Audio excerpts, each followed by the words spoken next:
இப்போ இது ஆயிலை இதில் வச்சு சூடு இருக்கும்போதே எடுத்து ஊற்றி இது மாதிரி பாத்திரத்தில் கம்பி ஜல்லடையில் நீங்கள் வந்துட்டு வடித்தா சூப்பரான ஆயில் ரெடி. ஊற்றின ஆயில் அப்படியே வந்திருக்கு பாருங்கள்.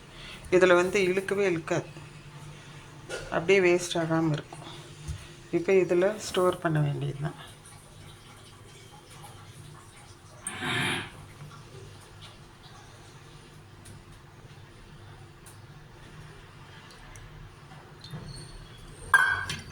இவ்வளோதான். இந்த வண்டலையும் கூட நான் சேர்த்த மாட்டேன், ஏன்னா அது வந்து தலையில் பட்டு நமக்கு அரிக்கிற மாதிரி இருக்கும். இது வந்து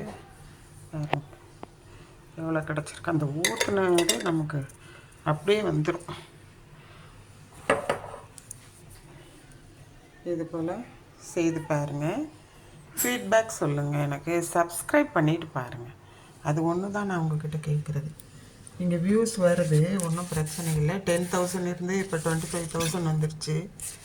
ஆனாலும் சப்ஸ்கிரைப் பண்ணிங்கன்னா தான் எங்களுக்கு வந்து பெனிஃபிட்டு. நாம் இதெல்லாம் ஓனாக நம்ம காசு கொடுத்து வாங்கி தான் தயாரிக்கிறோம். எதுவும் வந்து நமக்கு இதிலேருந்து வரல. நம்ம வந்து கடையில் ஆயில் வாங்கிறத விட இதை நாமளே பண்ணிக்கிறோம். இது உங்களுக்கு ரொம்ப ரொம்ப யூஸ்ஃபுல்லாக இருக்கும். இதுக்கும் டிஷ்யூ போடுறேன், க்ளோஸ் பண்ணுறேன், அவ்வளோதான். பாரு. ஓகே, இன்றைக்கானது இதுதான் என்னோடய லெஷர் டைம். இன்றைக்கி எந்த தோட்ட வேலையும் இல்லை, அதனால் இது போல் செய்து பார்த்துட்டு தயவு பண்ணி எனக்காக சப்ஸ்கிரைப் பண்ணுங்கள்.